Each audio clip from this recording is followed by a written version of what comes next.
Beautiful day, unlimited sparkle. You're watching Liv Unbound with Liv Kissper, and today I'm going to give you 5 tips, 5 really good tips about how to meditate like a pro. How to meditate when you're a beginner, because there is so many different meditations and so many different teachers, and I myself have been meditating or experimenting with different meditations for the past 15 years. I'm actually certified meditation, mindfulness, and relaxation instructor. And I also have a master's in transpersonal psychology, and I've done a lot of different, I'm a workshop facilitator, I've done coaching. So I feel like I know a lot about meditation, mindfulness.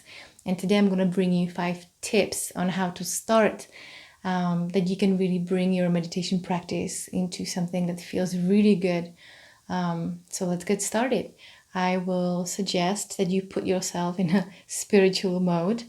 And if you want, do these steps with me while you're listening. You can start listening really meditatively, because then you'll be practicing. This will take only about 5 minutes, and you will understand what kind of awareness you should cultivate for this mindfulness or meditation practice. So when you're listening to me, just open your ears. And the tip number 1 is your posture. So posture for meditation can be pretty much anything that's symmetrical. Some people just lie down, some people sit down or sit cross-legged, you can even stand up. But as long as you're symmetrical, I find it that it's just easier for you to stay conscious, because whenever your body and mind is communicating all the time. So whenever you are unconscious, you're noticing your body kind of, getting, different funky shapes.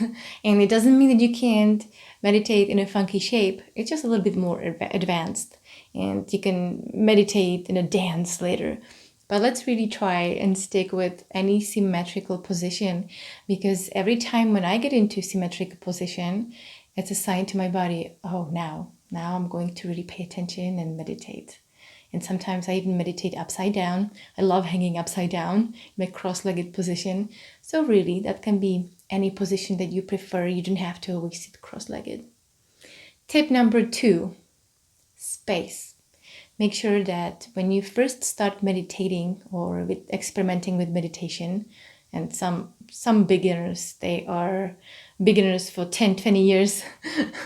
So don't worry about that, but really find a space that will tell you, wow, now I am about to meditate, as opposed to just like, or I'm just sitting up in my bed. Just, if you really don't have any other space, just sit on the other side of the bed. Just make it your own space.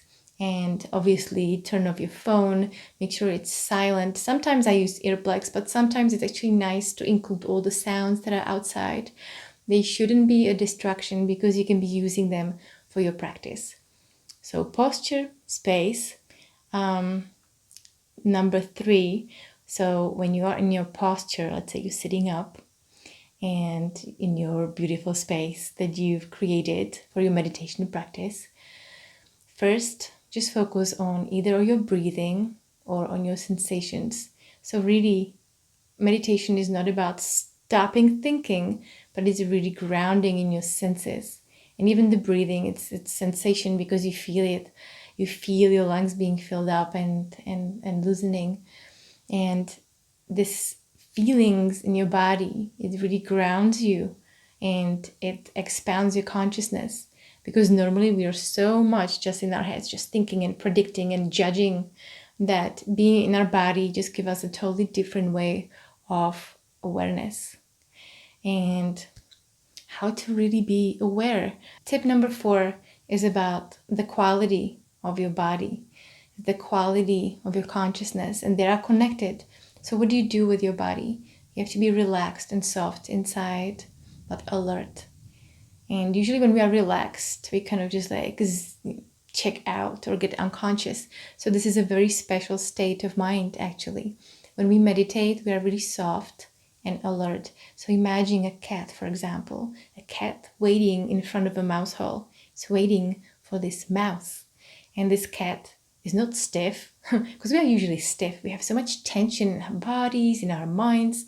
So imagine this cat has a super soft body. Have you seen it walk? It's beautiful.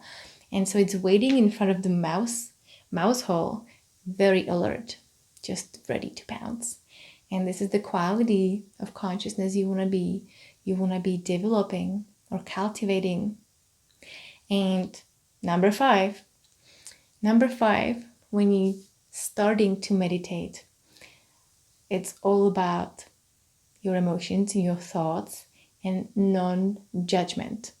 So non-judgment is number five, because normally in our normal functioning daily, we have so many judgments and assumptions and predictions in our head constantly, some voice inside, and it tells you what is right and what is wrong.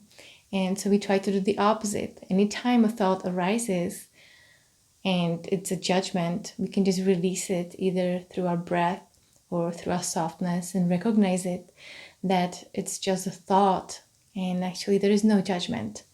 We cultivate this awareness that we are not our thoughts, that we are so much greater. We are that essence, this encompassing essence, this awareness that's aware of our thoughts and our emotions, everything. But we are not that. And I know that some people, like myself, I would be trying to meditate and then I realize, wow, I'm just rearranging my thoughts. So no, I'm really actually, when I'm truly meditating, I'm being compassionate to myself. And also the quality of thoughts arising would be completely different. They would be really, especially over time, the more I meditate, I find that the judgment is releasing. And that's why meditation is so important for me, because it's not just about becoming so peaceful. It's really about becoming compassionate and becoming more creative. Also, if you feel that you really want to learn how to meditate properly and regularly, I also made an app with iMobile you can download from my website. I left you some links in the description. It is a 6-week mindfulness meditation course, and you only meditate 15 minutes every day. It's all guided. Every week is focused on something else. And then you'll be using activation statements during the day. So for example, one week you would be focusing on judgment and your own judgments, or another week you would be focusing on, I think there's a forgiveness, and so every week would be something different. So it's really powerful, and yet it's very easy, and you learn how to look at your emotions rather than through your emotions. So I hope that you found these 5 tips on meditation, or how to meditate as a beginner, pretty useful. If you know someone who has some negative thoughts in their lives, then send them this video, which is everyone. And please comment, let me know what you think, subscribe, like the video, and how far are you willing to go to live unbound.